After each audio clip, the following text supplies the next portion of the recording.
बॉलिवूड सेलिब्रिटींपासून ते आता मराठा आंदोलक मनोज जरांगेंची बाजू कोर्टात प्रभावीपणे मांडणारे सतीश माने शिंदे हे वकील नेमके कोण आहेत समजावून घेऊयात। सतीश माने शिंदे हे मुंबईतल्या कायदे विश्वातलं एक मोठं नाव आहे।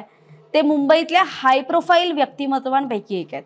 त्यांचा जन्म कर्नाटकातल्या धारवाड इथं झालाय। त्यांनी धारवाड येथूनच LLB चं शिक्षण घेतलंय। त्यांचं स्पेशलायझेशन हे क्राईम मध्ये, पण आताच्या घडीला ते हाय प्रोफाईल वकील मानले जातात। हाय प्रोफाईल क्लायंट सांभाळण्यात त्यांचा हातखंडा आहे। 56 वर्षीय सतीश माने शिंदे यांच्यासाठी हाय प्रोफाईल केसेस या काही अजिबात नवीन नाहीयेत।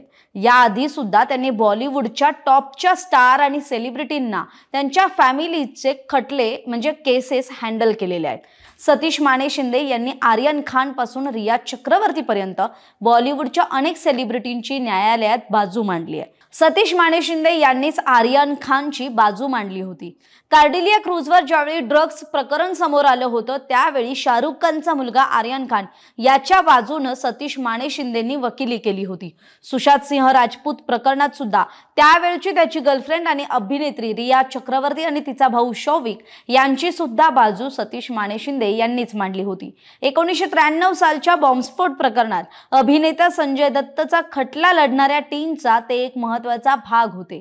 1990 मध्ये जेठमलानींना टाडा प्रकरणात संजय दत्ताला जामीन मिळवून देता आला नव्हता। त्यामुळे 1996 मध्ये मुंबई बॉम्बस्फोटाच्या सुनावणी दरम्यान दत्त कुटुंबाने सतीश माने शिंदेंशी संपर्क साधला आणि याच वेळी उल्लेखनीय केलेल्या कामामुळे सतीश माने शिंदे यांचं नाव चर्चेत आलं, कारण त्यांनी त्यावेळी संजय दत्तला जामीन मिळवून दिला होता।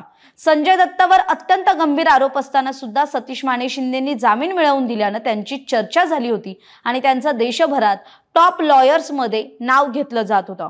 त्यामुळे अनेक हाय प्रोफाईल प्रकरणं ही त्यांच्याकडे आली। 2002 साली ड्रिंक अँड ड्राईव्ह प्रकरणात त्यांनी अभिनेता सलमान खान याला सुद्धा जामीन मिळवून दिला होता। त्यानंतर सलमान खानची सुद्धा या प्रकरणातून कोर्टाने मुक्तता केली। आता सतीश माने शिंदे यांनी अनेक बॉलिवूड सेलिब्रिटींचे खटले लढवले। जसं मी आधी सांगितलं, ते प्रसिद्ध वकील राम जेठमलानी यांचे शिष्य राहिले। त्यांच्या मार्गदर्शनाखाली त्यांनी 10 वर्ष वकिली केली आहे, कारण राम जेठमलानी यांच्याच मार्गदर्शनाखाली 1983 साली सतीश माने शिंदे यांनी आपली वकिलीची प्रॅक्टिस सुरू केली, जी पुढे 10 वर्ष त्यांनी त्यांच्यासोबतच कंटिन्यू केली। आणि आता सतीश माने शिंदे हे मुंबईतल्या कायदे विश्वासोबतच देशभरातल्या टॉप लॉयर्स पैकी एक प्रसिद्ध लॉयर मानले जातात।